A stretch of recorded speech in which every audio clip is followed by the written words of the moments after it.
So, a new dinosaur movie came out this past weekend that has no ties to Jurassic Park. Today, I will be discussing The End of Oak Street. I don't need you to worry for me, cause I'm alright.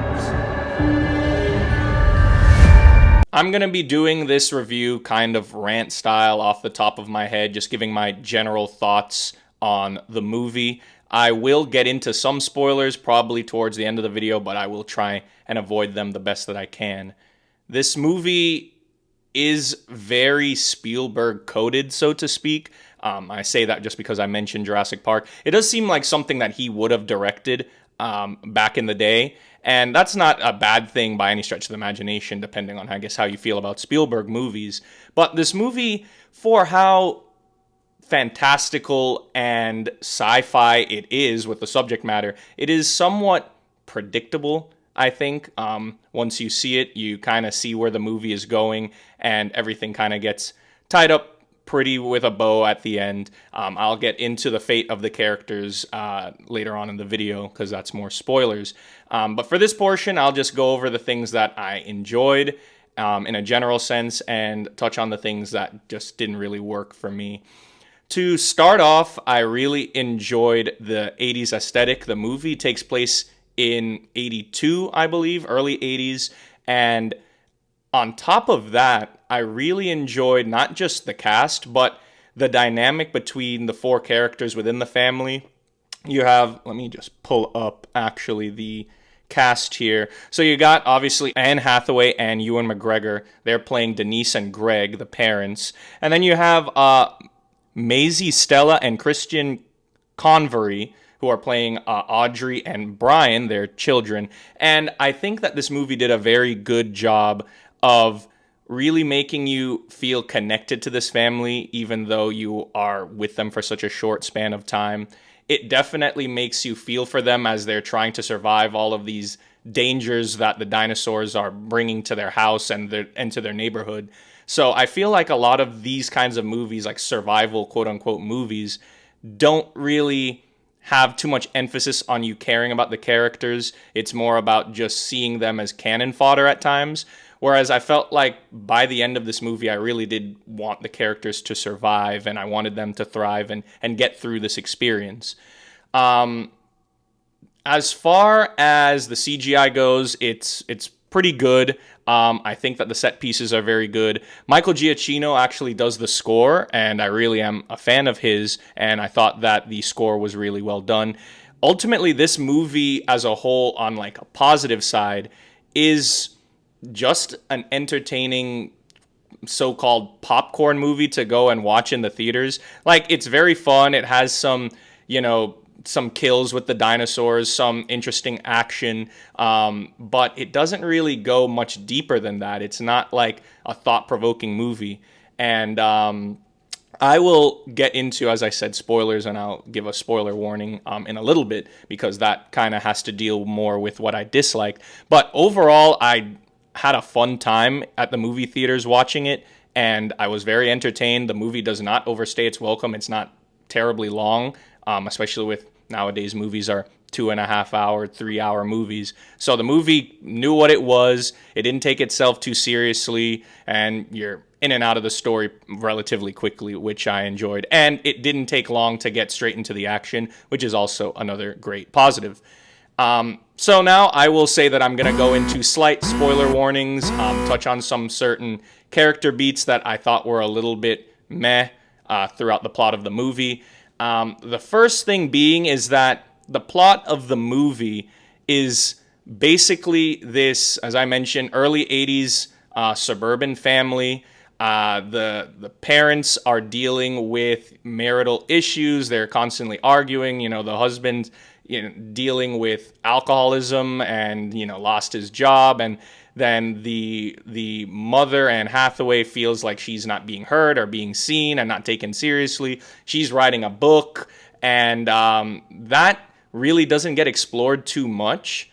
They set up these pieces, as I'll get into, between the characters, primarily the married couple, Ewan McGregor and Anne Hathaway, but it doesn't really go anywhere other than them just leaning on each other for survival.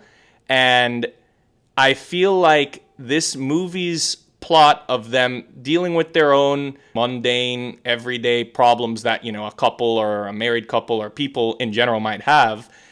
And then out of nowhere, they kind of just get transported into way back in time to when dinosaurs roamed the earth.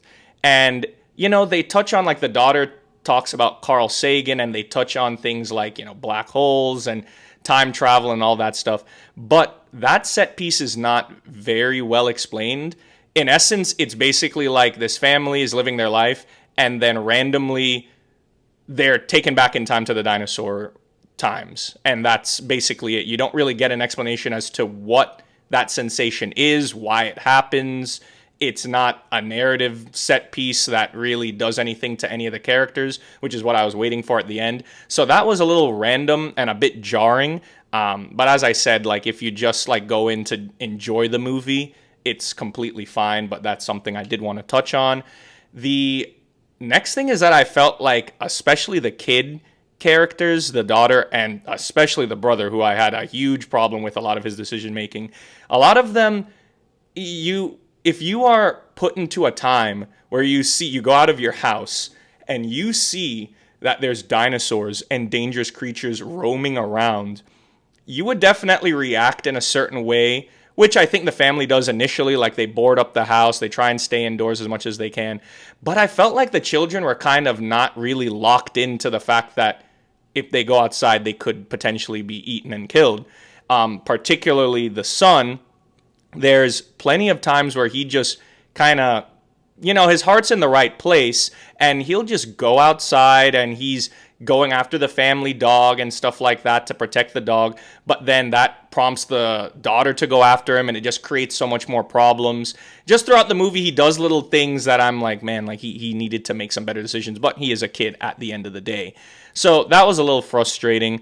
I really did wish that the whole transporting to that dinosaur time tied into the story more. I could see what they were going for, that it forced the family that effectively was kind of growing apart, because in Anne Hathaway's character is writing a book, as I said, and in the book she's basically writing her feelings about her husband and her family and how she kind of wants to be away from them. But then when people confront her about it, she's like, oh no, that's just a character in the book. That has nothing to do with me.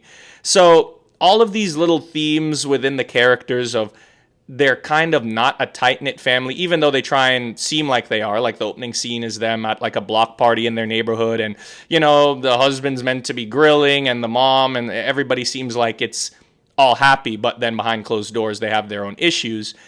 I think the movie put them in that dangerous position with these dinosaurs to kind of show them like that they need to lean on one another and that they need each other so they can grow closer as a family. And I think that ends up happening. However, I think that the big crux of where the separation is, as I said, between Ewan McGregor and Anne Hathaway's character with the parents. I don't feel like the children are ever seen to be, acting out or acting in any sort of negative way per se. They are aware of what their parents are going through, but they themselves don't seem like they're too separate from the family. So when the movie gets to a point where I kind of think that Ewan McGregor and Anne Hathaway are kind of going back to their old selves and kind of working through their stuff, something drastic happens to Ewan McGregor's character, and I felt like that kind of was a good choice because it was shocking and I didn't think the film would go there. But narratively, I just felt as though that was the time that the movie could have gone through a different threshold. It could have been just expanded on, basically. And I felt that kind of cut it off there. And then the rest of the time, it's kind of just Anne Hathaway's character dealing with the children and them trying to get back to their own time because, again, inexplicably, there are these little orbs that keep on popping up that kind of look like Glinda's bubble in The Wizard of Oz. And that's kind of what happened to their whole neighborhood. Again, I don't know why, and it's never explained why at that particular place, why that neighborhood, whatever. But yeah, randomly the neighborhood gets taken into this like big white bubble and taken to that, time before when the dinosaurs were around. And then while they're there, Anne Hathaway and Ewan McGregor kind of notice that there are smaller orbs that kind of take them back to their time.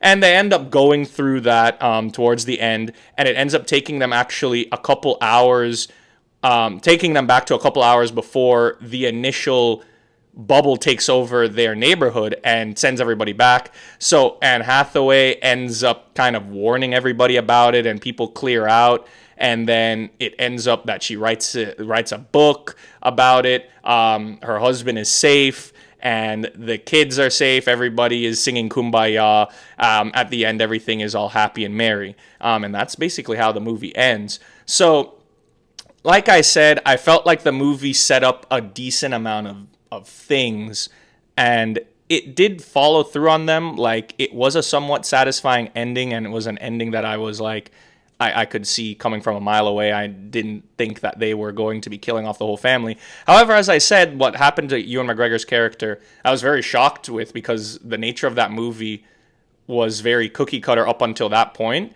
And I was actually very impressed by the bold swing that they did with the character. But then in the end, they end up basically undoing it. So anyway, those are basically all of my thoughts on the end of Oak Street. Fun time at the movies.